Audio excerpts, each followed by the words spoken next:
Hello everyone, I'm JG and welcome back to Music Forever, where today we're reviewing the new album from Morbid Angel, Kingdom's Disdained.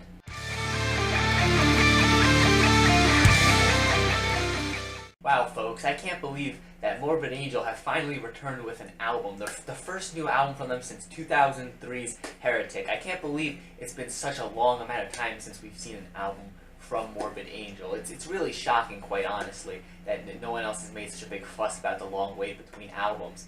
Alright folks, I'm not going to kid you anymore. I do know that they released another album after Heretic and before this one, but we don't speak about that album because it wasn't particularly good.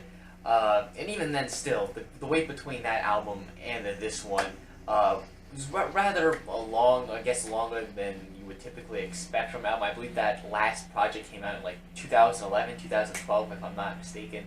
So, you know, it has still been a bit of a wait for this next Morbid Angel album.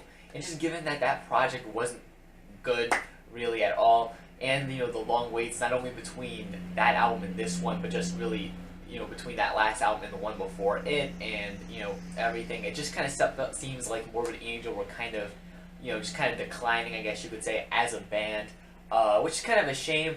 At the time I thought it was a bit of a shame because Morbid Angel is one of my favorite death metal bands, but here with this new album, Kingdom's Disdained, I have to say that I was pleasantly surprised with what we were given here. I think that this album is, overall I would say it's good. Definitely better than the last album by a long shot, honestly. And, mostly why I think that is because they kind of go back to the Morbid Angel basics, I guess you could say, here for this project. This album doesn't do anything particularly new for Morbid Angel's career or anything like that. You're not really going to find something, on this album that you really, I guess you could say, can't really hear in some other capacity on some of the older records. But the thing is, after that last record, which was a bit more, I guess you could say, different from their other works, and just long waits and things of that sort between records, I think it was really important for Morbid Angel here on this album to come with just a very solid project overall. At least that's kind of like what they needed to do with this project. They need to reestablish themselves as a big name in metal music, which I think that they've managed to do, because this, like I said, is a very solid album. It's very enjoyable. There's not really any flaws that bring it down to the point of it being unlistenable or anything like that. It's just pretty good all the way through.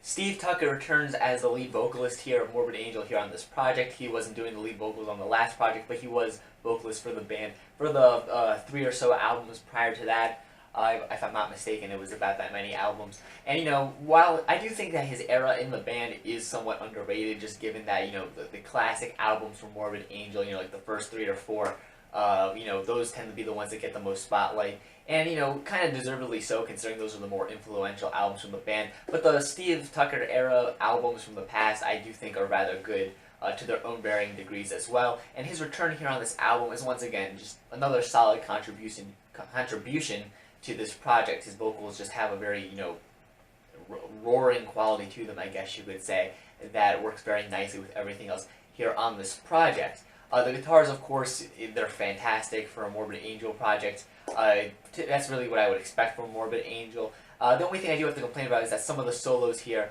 while they are very nice, some of them last a bit shorter than I would have liked.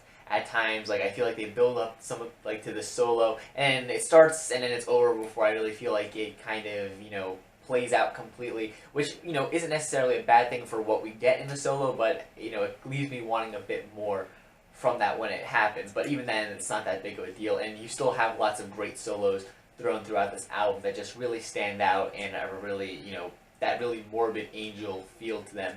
If you know what I'm talking about, just, the guitar tone and just the feel and all of that, it's all there here on this project, and it's great.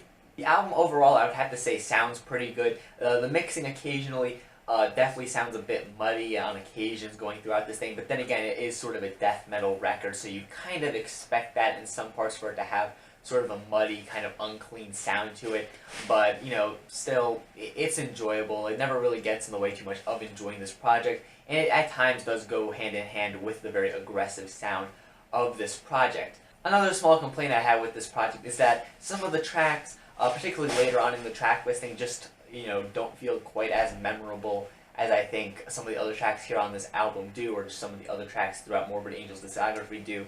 really. And not to say that some of these tracks are bad or anything, it's just that some of them are a bit weaker, a bit less memorable. What I probably mean by that. They're just not the most interesting, especially compared to some of the other songs that we get here on this project. But overall, I'd have to say that Kingdom's Disdained is a very solid project all the way through. Like I said, it's nothing new for Morbid Angel. It doesn't really expand their career into any new territory or anything like that. But I don't think they needed to do that with this album. I think with this album, their primary focus should have been kind of reclaiming their place as being, what they kind of were, a big name in metal music. That they kind of lost a bit over time between, long wait times between albums and, a rather weak album in there as well. And I think that they did manage to reclaim that spot here on this project. They definitely showed that, Morbid Angel can release a good album in 2017, which I think is the most important thing here. So yeah, I would have to say that this album is pretty good overall. If you're a Morbid Angel fan and you're a bit, skeptical about checking out a new project after the last one, I would recommend checking this out because, quite honestly, I feel like you can go from Heretic to this project, skipping over the last album, and it would just make a bit more sense, honestly, with the flow of, Morbid Angel's career. So, if you didn't like that last project, check this one out because it's a completely different beast, and it's a much better one as well, honestly. If you haven't, if you don't like Morbid Angel, you never heard of Morbid Angel, and you want to check them out, I would recommend checking out their classic stuff first and then checking this one out because, like I said, this album is pretty good. There's lots of great cuts on here, so I highly recommend you check it out. So yeah, this album definitely gets a recommendation from me. Check it out. Make sure you guys leave a like on the video and subscribe to the channel so you don't miss out on future album reviews and other music-related content. Comment down below your thoughts on this album, and follow me on all the social medias I have linked in the description down below. Thanks for watching, guys, and stay golden.